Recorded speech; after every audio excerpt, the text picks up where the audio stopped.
This is all wrong. I shouldn't be up here. I should be back in school on the other side of the ocean. Yet you all come to us young people for hope. How dare you! Boring. Boring. Boring. Okay, you gotta do it. Don't tell us what we're gonna feel. We're trying to solve a problem. Don't tell us what we're gonna feel. I'm not telling you. Because you're in no position to dictate that. That's exactly what you're doing. You're in no position to dictate what we're gonna feel.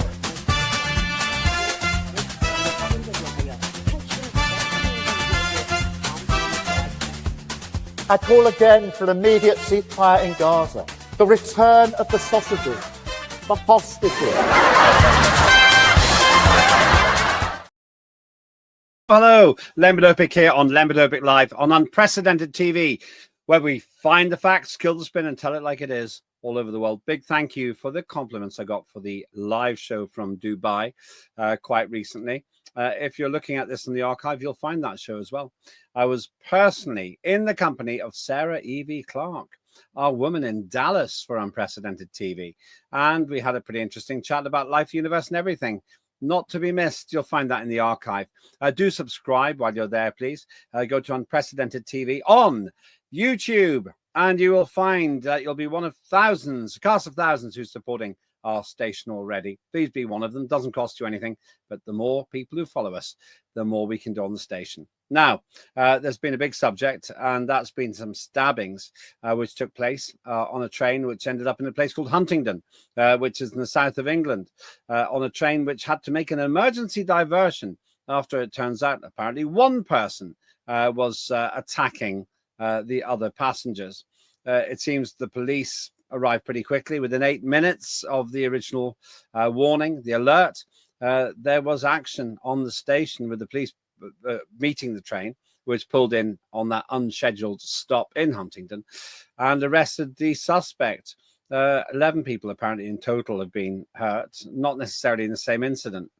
But here's where it gets complicated. Initially, we were told this was a terrorist attack, and the internet went wild. People wanted to know the name of the culprit, or at least the suspect. And we weren't told anything. We weren't told anything for about 15 hours. That led people to think that probably the suspect wasn't white. Lo and behold, the suspect wasn't white. But the emphasis has been on the fact that apparently he's British and British born. So he's in custody, apparently. And there hasn't been a clear understanding of motive. But now it gets really dark. Apparently, this very same individual had tried to perpetrate a crime shortly before this one. And the police were alerted of this, but did nothing. Is it unfair to blame the police for not having acted? After all, no one was injured in at least one of those reports, but maybe in another one that they were. Or should the police have been more cautious and accepted that rather than chasing people for speeding tickets and walking on the cracks in the pavement, they should actually be apprehending individuals who are accused of and spotted allegedly having knives? Well, I'll leave you to decide at the end of this show. But joining me today is somebody who is always quite erudite in these things and quite clear, and that is Marylin Hawes. Marilyn, good to see you again. How have you been? You welcome back from Dubai. Well, yes, that'll be ancient history if you're looking at it in the archive, of course. I was there working, I would point out. So less of your bitterness, young lady. It was hot. It was damn There's hot. nothing wrong. I love Dubai. This time of year, it's fantastic. You weren't there, man. No, you found a little treasure in the sand, though, didn't you? I did have a little swim in the sea. The rest of it's our secret. And the treasure was the sand. That's the point. Of course. I was working there, and it's an extraordinary thing to go to Dubai for business. Everybody else in the hotel was pretty much on holiday. It wasn't. Oh, I love it there. I absolutely love it there. I don't know why people don't like it. It's so clean. It's so lovely. It's fantastic. It's very safe. There's no. There seems to be no crime there at all. Very safe. Yeah, it's the antithesis of Britain. Yeah. It's inconceivable that somebody would get stabbed, as far as I can tell. There has been some gossip about working girls or people who may be working girls getting into a tricky situation. But if you're walking down the street at 2 a.m, male or female, old or young, you're just not going to get attacked. You're just not going to have any problems there because they just seem to keep control of everything. But And even some in people say, Dubai, if you have, they have these brunches on a Friday when everybody else has got their prayer mats out. yeah. Brunches in the hotels, and you can eat and drink as much as you like for about 100 dirham. But that's fine. But if you're 100 dirham is about 20 quid. Not in the hotel I was in. That would buy you 1.5 pints of beer. The hotel was, I won't mention its name, ridiculously expensive. There's no way I'd recommend that hotel. No, you go to charging. They didn't give me my room when I arrived, and I understood it. I said, "Well, can we have breakfast?" And they said, "Yeah." And then they chased me around the hotel, so I paid the breakfast. What did they think I was going to do? And then good morning, everyone. You need to stay in downtown. Downtown's much better. Downtown's great. Lovely breakfast. That cup of tea would cost you like 15 quid probably. Anyway, I didn't really want to talk. Anyway, digressing. You digressed me. Well, I digressed because I wanted to show the difference in Dubai. If you leave your bag, purse, anything in a taxi, whatever, it will still be there. If you go back tomorrow morning, the guy will still have it, or he has his hands chopped off. And if you go to these brunches and you are in the back of a taxi drunk on your own, then the taxi driver will lock the car and get the police in case you cry rape or something like that, because he doesn't want to be done. It is one of the safest places, I would say, there and Singapore. And they don't take any of this nonsense. I mean, we are becoming feral in this country. It's absolutely awful. It's dreadful. And the stabbing. What I feel so outraged about this is that I was sent footage of which is extraordinary. I can't believe the stuff I've been sent. That is enough to give me nightmares, but I am resilient and robust, and I have my tea. And but this guy, he stabbed these guys on Saturday night. On the Friday evening, and there is footage of this, he went into a barber shop and he was hanging outside the barber shop, and I don't know what he was doing, but then he got up his knife and he went into the barber shop. It's on their CCTV cameras, and he threatened them. But there was men in there having their hair cut and their beards done and all that, and he comes and he's threatening them with this like 12-inch, 14-inch knife. And so, of course, it's on CCTV. They rang the police. The police didn't come out. 10 o'clock the next morning, this geezer comes back again. And again, they rang the police. Yeah, he came back at 10 o'clock the following morning, Saturday morning, came back in again. And they rang again, and the police still didn't come out. Is this the video? Is this the video you're talking about? Video. Yes, here it goes. Like, watch it. Right, here he comes, here he comes, here he comes. He's got his knife.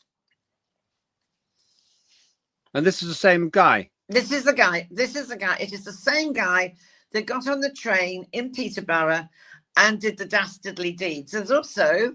Well, allegedly, we have to stay by the allegedly. Rules and say okay, allegedly did the right, deed. okay, allegedly, right, fine. Yeah. But I think if you saw the photo of him, you'd realise it allegedly is the same guy in the same clothes. But, I mean, what I feel is this was 100% unnecessary. Could have been prevented. If the police had rocked up and answered, we got some random black guy in our barbershop threatening us with a knife, and the police don't come out. Oh, and 10 o'clock on a Saturday morning, he's back again. And then he gets on this train, and this guy could have been intercepted and stopped. And it's outrageous. I mean, so allegedly, if this turns out to be true, and he has now been charged with the attempted murder of 11 people. If that is him, then it seems to be that it is him. If it is him, allegedly, all that stuff. But I mean, then in which case, the Peterborough police, should they not be referring themselves to the IOPC because they haven't done their job properly? But it does seem like it's fairly obvious. It's fairly... Go on, sorry. And if this is him, and it looks like it could be, if it is him, then everyone that was stabbed, everyone that's been, I mean, somebody's still in hospital. There's a Sunderland footballer that's in hospital still. What about the compensation? I mean, it's amazing how and what was it? Oh, yeah, our wonderful leader, Keir Starmer, Numpty, and Shamud, whatever her name is, they simply said, oh, this concerns us. We wish everyone well. Excuse me? They should be outraged. You mean Subhana Mahmood, the Home Secretary? There she is. That one, yeah. Laughing away there. Outraged. They should be outraged. And it's all very well for that complete moron, John Healey, our Defence Secretary, who comes out today and says, what is it he said? Oh, the public need to be more vigilant. No, the public would like to feel safe. You know, what are you going to do? You sit on a train, minding your own business, got your earpods in, doing something on your laptop or doing the crossword on the paper. Oh, you're not exactly expecting someone with a 12-inch knife coming up behind you, are you? You know, I mean, no, it's not about me being vigilant. It's about me feeling safe in my country. And that, I think the outrage and the anger in this country is now palpable. It feels like it's spilling over. But unfortunately, there's few of us that put our head above the parapet. And everybody should be on the backs of their MPs and going on media. And I mean, it's just awful. You've only got to look at the stuff in Hillingdon that's been going on as well. I mean, I don't know if you got the video of that. I'm not sure if we do, but just explain what you think. I mean, I think we've got a picture. Yeah, there he is. There's the same guy. So Huntingdon suspect could be linked to stabbing a boy 14. Yeah, there he is, charged with his knife. You know, I mean, but you got that guy, and he's caught on CCTV. The barber shop sent that to the police to prove they weren't just arsing around, and they didn't bother coming out. I mean, and that I have literally, I've been all over Twitter today and saying about it, and tagged in Shahar Barma, whatever her name is, and so you're Mahmood. Yeah, sorry, yes, her. You're not very good at remembering her name, are you? Mahmood. Yeah, but you don't like her, do you? I don't like her. I don't like her because we were promised that she was going to be the face of strong, strength, and she wasn't going to take any nonsense. What has she actually achieved? Absolutely nothing. Nothing. And to come out, I mean, she's the Home Secretary. She should have been giving people the confidence on Saturday night to say, please, we have got this covered. We're on it. We're not tolerating this, blah, blah, blah. We want the public to be safe. Oh, no. Not at all. I am monitoring the situation. Oh, whoopie-dee. What's she monitoring exactly? God knows what she's monitoring. She's monitoring the situation. She was concerned, but monitoring the situation and wishing people well. Well, that doesn't give me any confidence that I am going to feel okay when I next go on a train. Yeah, that's the problem. It just doesn't sound. It doesn't sound very authoritative for her to be saying that. She seems to just be. It's anodyne. It's meaningless what she said. It's absolutely. And I put out on Twitter, her and Starmer. What they said was pathetic. It was vacuous. It was just. Well, it's vapid. Yeah, that defines them. They seem defined by their vapidity.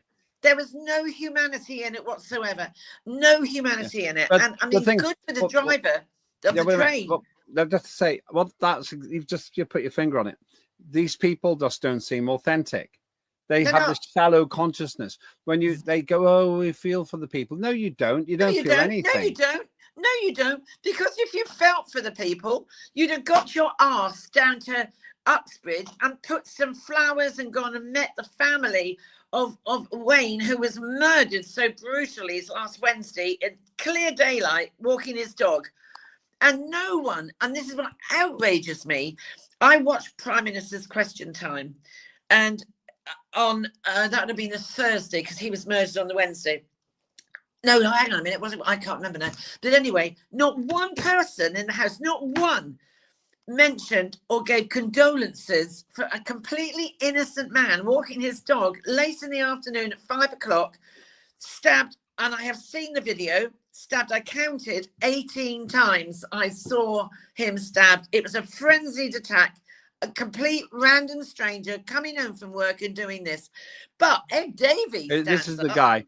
Afghan refugee faces murder trial for fatal stabbing. Wayne Broadhurst, 49, died at the scene in Uxbridge.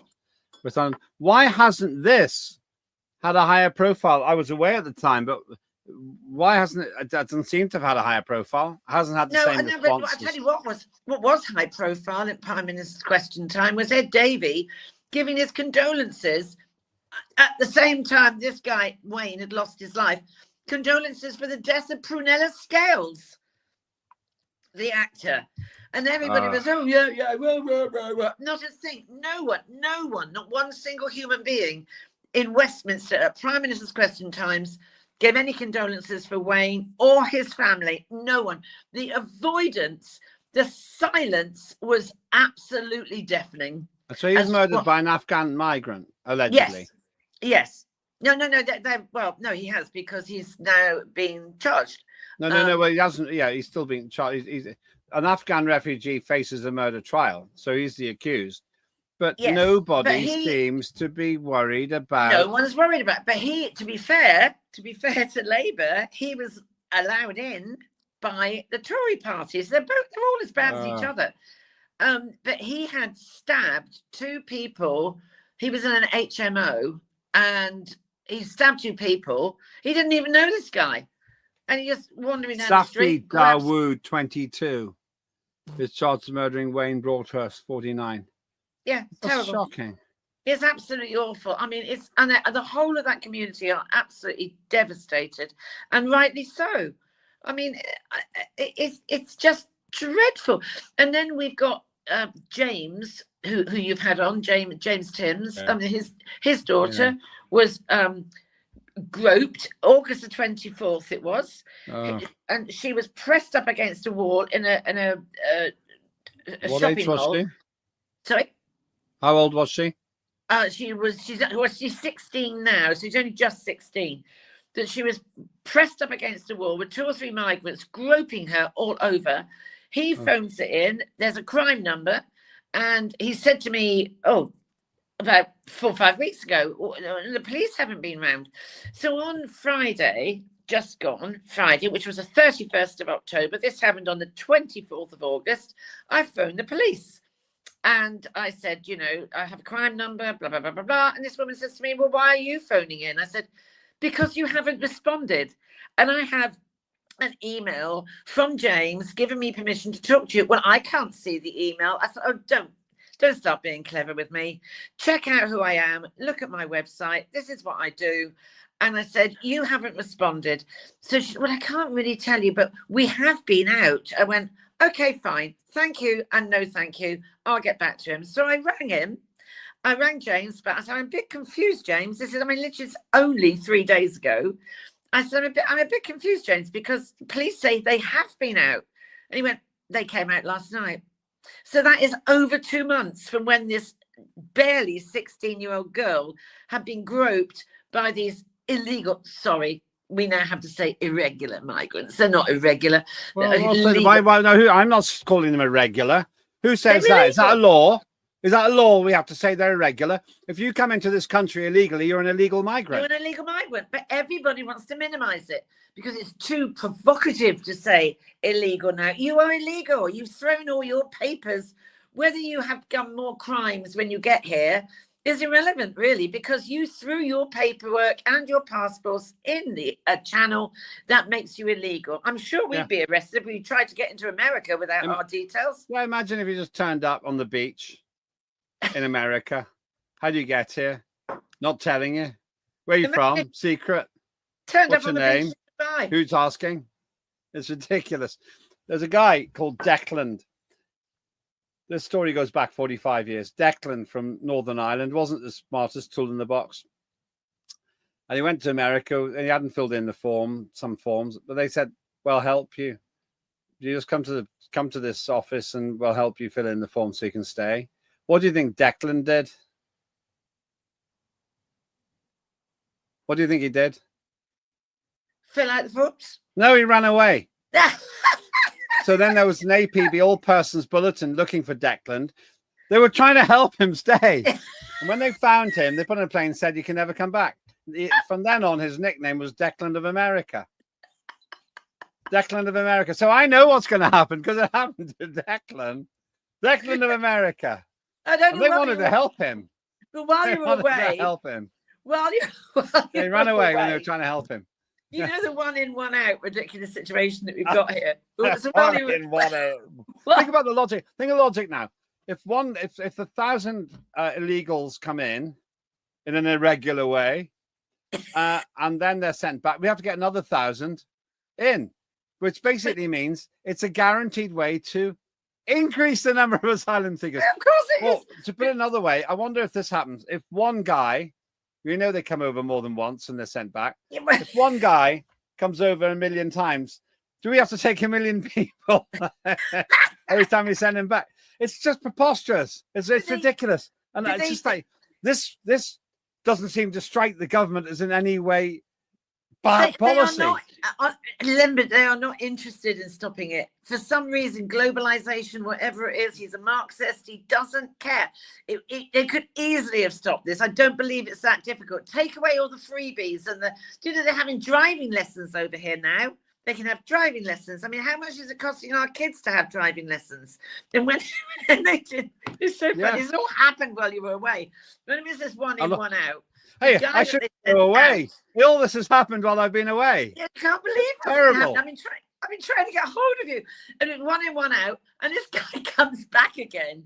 And they lost him. They couldn't find him. And there's some numpty says, this shows that the system is working because It's ridiculous. we knew he'd come into the country, but you bloody lost him, you idiots.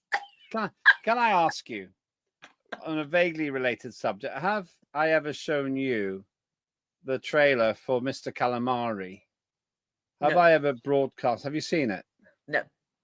Right. Since we've got going up to a break, and I'm going to ask the team, instead of doing the Warren Thornton trailer, it's great. Warren Thornton every day, usually 11 a.m. or around then. He does 6 programs a week for us. Absolutely brilliant. It's essentially a war report of conflict, and you get a lot of information there. But especially for you, I'm going to have to now fill for a moment while they're finding it. Mr. Calamari trailer. This is a trailer about a fictional character, a British Brexiteer, who moves to Corfu, the island of Corfu in Greece, because he doesn't like Brexit. And he thinks he can run Corfu better than the locals. And the joke is he does. But it does take a rather more levitous attitude towards the things that we're discussing. And in a minute, they'll actually have it ready. And essentially, what it's about is it's basically taking a jocular view of this terribly serious subject. Oh, they've got it now. This is Mr. Calamari, and ladies and gentlemen, if you'd like to sponsor it or be in it, then get in touch. We're intending to film it next year, maybe beginning of this year. It's probably going to be a series. This is the trailer for Mr. Calamari. Do you speak English? This is a story about a Greek politician and a stupid little git from Romford who thinks that he can come here and run it better than we can. Χαμός. What's that sign say? Probably a postcode.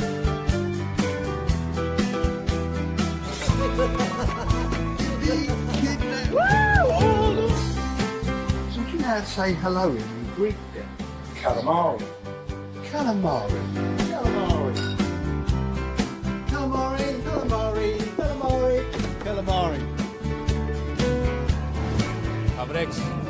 Στο Κατέστρεψε στη ζωή. This is also about AIDS, conflicts. Все, что было можно. Тварь!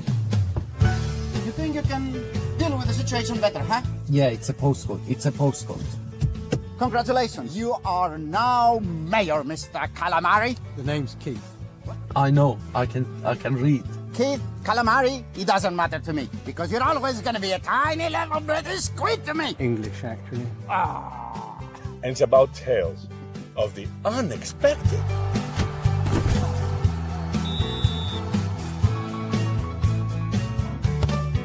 That is forever. England. Voi non questi essere in gara. Abbiamo legislatives. But actually, I quite like it.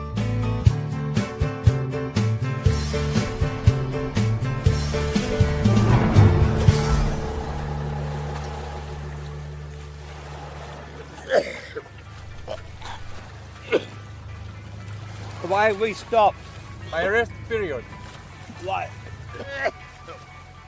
Why here? EU regulations.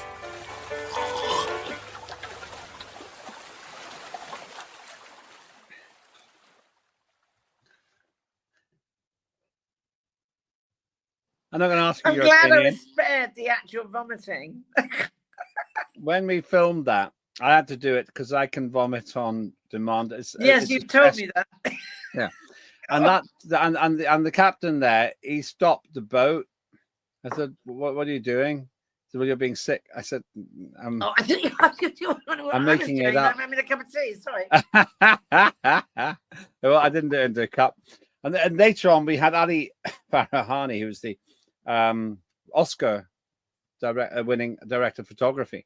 And we were out on the boat filming it again because you have to do it a number of times. And I was doing that same thing. And he stopped filming. I said, "Why have you stopped filming?" He said, "Because you're sick." I said, "You of all people should know I'm acting." Anyway, we're going to make that. That's my my pet project. That is the one I'm going to get over the line. But it's about migration in a sweet way. Essentially, all the characters are quite likable. And there's no swearing, no sex. And it's nice. That's not what's happening in our streets in Britain. It doesn't feel like that at all. And I think you're right. Let's go back to what we were talking about before, which is the train attack. We probably got a video of that as well. It's pretty horrific, I warn you. But that's what was going on when they were arresting, I think, the person, the suspect. Got a name, but I don't like sharing names. I don't like to publicize people who I believe to be the scum of the earth. No, I agree because it gives them airtime. It promotes them, and I agree with you. I think the media does too much of that. We don't want to mention their names. Yeah, so I don't tend to mention their names. No, but I agree with you. But the guy that was driving the train was, I mean, I tell you what, Sadiq Khan should have his knighthood taken away and give it to the driver of that train. He was a war veteran and he'd been working for the British Rail. He'd been a driver for, I don't know, 10, 12 years or something like that. And he had the common sense, if you like, or the awareness that, hang on, he was told this was going on, but he obviously knew because he lived in Peterborough himself. So he knew that if he stopped at Huntingdon, there would be half an hour from Addington's hospital, Addenbrooke's rather hospital. I mean, you couldn't be in a better hospital. So he pulled in there and stopped the train there.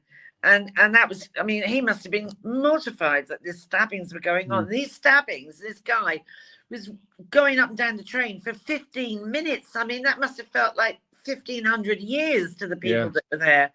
And I do even have a video of this guy. And please stop. I mean, it's horrific. I mean, the trauma these people are going to go through.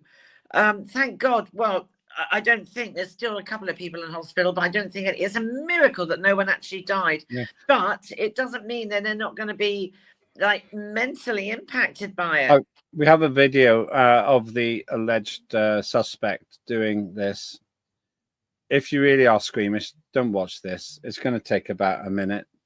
I will play it because I don't, here on Unprecedented, we don't try to protect people from the real world. I think this is probably the video. Let's watch it. That's not it. No, that's not it. That's not it. No. Here it comes. No, here it comes. I think now. Basically, I know what they had the other thing up still, and well, we'll get that up in a minute. I think they're just trying to get it going now. But fundamentally, the issue I've got here is that how do I put? Oh, here it comes. Let's just watch this. If we can. Yeah. They're actually setting it up.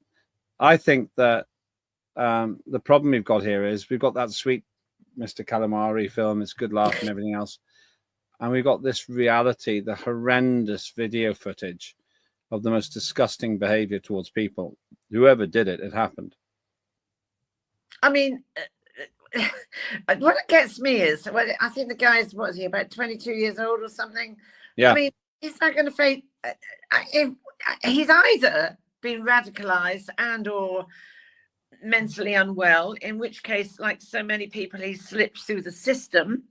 And if they're saying it's not a terrorist incident, well, my goodness me, he meted terror among those people big time. But maybe here it comes. There it is, yeah. We can talk over it. I mean, I think this is the man on the train. Well, yeah, for sure. I mean, nobody else is behaving like that on the train. I mean, and people are screaming. They were like running into the toilets. Well, you know yourself. I mean, crikey, then you're going to barely get one person in the toilet. Yeah. Absolutely frightening. And this woman is saying, "Please don't. Please stop. Please stop. You're hurting me." It's dreadful. Just absolutely grim. We'll play it one more time before we move on, but you may not want to watch this. So look away now if you are screaming. I mean, but it's just showing the carnage that this guy was meeting on people. And if it comes out that he is mentally ill, then that's another case of time and again, these people they slip through the network of mental illness, but that doesn't mean to say he reported himself as being such. But you can't be sane and do something like that, can you? Well, but also you do have the problem that, was he on cannabis? I don't know. I mean, people think I'm not sure cannabis makes you do that. I'd say that's one of the drugs he probably didn't do. Well, it does completely screw your mind up. I mean, it does. I deal with a lot of kids in schools that are on cannabis, and it absolutely screws their mind up. I mean, it's dreadful. But does it make them violent? No, well, just for some. I got a neighbour 2 doors down from me. His son, he's now been, I think he's been sectioned now, but. I mean, God, a couple of times I've had to get the police out. He's been down. We only live in a little tiny village. We have a pub and that's it. And thank God we have a pub. He goes into the non-used bus stop because we don't have any buses that come through here. Yeah. And I've seen him like kicking it around and effing and blinding and all. It's absolutely off his head. And the trouble is, these youngsters, if if you get cannabis into your system that you can't really afford, like it's not, I mean, the low level cannabis is full of like baby milk, flour, cacophylline. Cannabis? It's not the bottom end, the cheap cannabis that the kids, like teenagers, buy. You mean the cannabis that people smoke? Yeah, it's not. Yes, there is cannabis in it, but there's also a thing called cacophylline in it.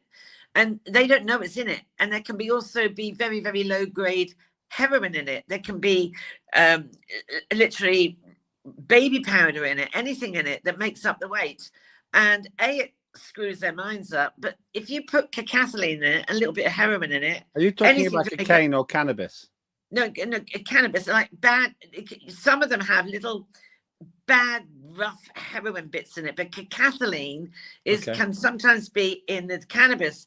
And if you get drunk and you take that, cannabis, but it's got this cacophylline in it, it can be lethal. It can be lethal. And these kids are smoking this stuff. I mean, this guy down the road from me, I mean, it's completely screwed his mind up. He has got he's got psychosis. It's dreadful. He thinks people are talking to him in the night. I mean, it's absolutely awful. It's sad. It's terribly sad. And you think we are a village with 70 houses and 120 people. That's all. And people think I'm bonkers when I say you go down that unused bus shelter, you'll see the dealers coming in. You'll see them drive in and out of the pub. It just like that. It's that fast. And they think, the neighbours that know what I do, they just think I'm like off my head, but they don't, because they are like, they're living in their bubble. Let's go finish off on what you said, John Healy said.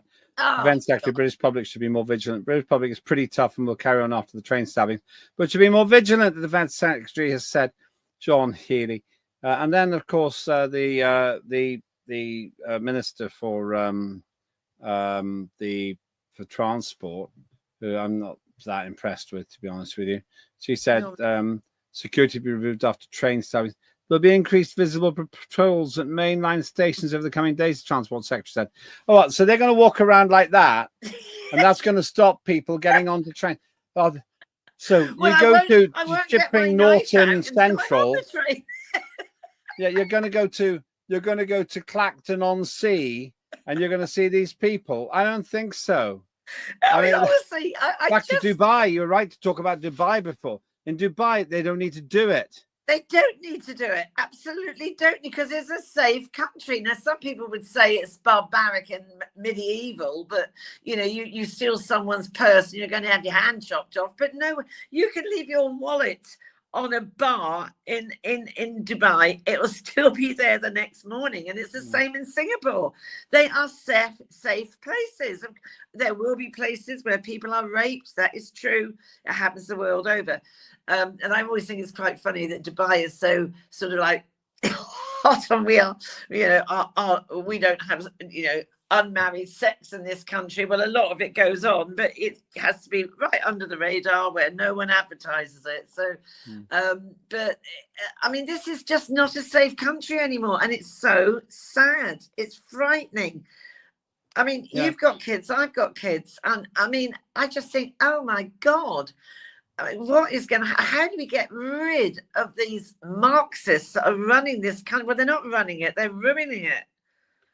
I can't think of any Marxist who's running the country. I can't think of anybody. Starmer. Oh, here's one. Oh, there he is. There he is. There he is. 17. Okay, here's one. He was going to communist camps in Eastern Europe when he was 17, when most 17-year-old lads were shagging their girlfriends. He was at he was at communist camps in Eastern Europe. You can check it out. But he's paying the price now because for reasons that nobody can understand. No one can understand it. Various good-looking young Ukrainian men like these plead not guilty of affairs at homes linked to Prime Minister. Could it be the fact that Keir Starmer has walked away from that political ideology? Could it be that he hasn't been left-wing enough? Or is there some other reason for all of Well, this? you see, I think there is. I think you could stop these illegal migrants coming in. I do not believe it's that difficult. For what you do, the first thing you do is you take away all the freebies. You don't give them a phone. Yeah. You don't give them a cozy hotel to stay in. You don't give them driving lessons and free dentistry and this, that, and the other. You build what was being built during COVID. You build the equivalent of the Nightingale hospitals, and you make them Nightingale camps in the middle of nowhere, away from civilization, which are ring-fenced with the army or anyone, the security guards, and they're ring-fenced, and no one comes out until you've been processed. And you put them in the middle of nowhere, where, you know, island off Scotland or anywhere, because plenty of, we've got so much green space where they cannot get anywhere near transport links and whatever, and there they are processed, and you put them there. That cannot be difficult to do. They were wanging up Nightingale hospitals. In about 2 weeks they can do it again and make them those camps, or you don't let them in the first place. They don't want to do it. So why don't they want to do it? It's a deeper reason. What is it that's going on in the battle? Why don't they want to do it? Why don't they want to protect us? And it's dreadful. And I mean, I just wish the British public had more about them to, I mean, I don't want to say civil war, but that actually it's all very well saying, oh, we don't like it. We don't like it. So what are we all going to do about it? How do we stop it? Because they're not listening. What do we have to do that is, you know, going to make a difference? Well, I can tell you what we should do. We should get somebody with great status, great credibility, a natural born leader who could be the next Prime Minister. I think we both know who I'm talking about. Ed Davey. There he is. Flying the flag for the Lib Dems, making my old party proud. You know what? I am so unproud of myself. Why? Because you voted for him. I'm afraid I did. I used to vote Lib Dem, but then I was voting for me. I'm voted for him because I thought I'm not going to vote. I will never vote for Labour ever. I can remember, winter of discontent, and we all had to sit around with candles. And I remember being a little girl thinking, "Oh my God, this is boring." Then the birth rate went up, and then I thought, "Oh, I'm not doing this again." And then I thought, "Well, I'm not going to vote Tory." And I thought, "Well, I've got to vote because I just feel that." I do have a thing about the suffragettes. They gave their life for women to have votes, and there's so many countries in the world. This is who you voted for. I'm afraid I did. I was going to vote Reform, and I actually wish I had. Well, okay, but basically you may have other chances to do that. Summarising then, if you could say one thing which isn't libelous, isn't going to get us taken off air, what do you think the government? This government won't do it. Whatever you're going to suggest, if it's sensible, they won't do it, I imagine. What do you think the government could do to make us feel safer? Last word on this to you. Protect our borders, and they're not doing it. And now we've heard yesterday, I think it was, that the Border Force Control are thinking of going on strike. Well, that doesn't make it open the floodgates. Oh, come on! No, it's not going to open the floodgates because there aren't any Border Force guards on the beaches in the first place. Well, no, this is the thing. You don't turn up in Heathrow on a boat. The French can't get their feet wet because it might make you might have a chill. They can't. What are we paying them all these millions for? I just don't get it. I honestly, to God, my dog could do a better job running this country. Well, let's put that to the test. Actually, I bet your dog would beat some of the people in the cabinet now in an election. Always good to see you, Marilyn. That's Marylin Hawes, and forthright views there. You have your say as well. Join us in a chat on X. Please do subscribe to Unprecedented TV on YouTube. We're going to be starting a couple of very big shows in the next couple of weeks with some pretty big names from around the world. That's all I'll say at the moment. I'm Lembit Öpik, though, and I'm grateful for your time. Think for yourself. You can agree or disagree, but at least you have the courage to form your own opinions. We don't want to beat the mainstream media. We want to be the mainstream media. And your watching us helps us do that. Do subscribe, as I say, to Unprecedented TV on YouTube. This was Lembit Öpik Live on Unprecedented TV. Watch the other shows too, and have a good day.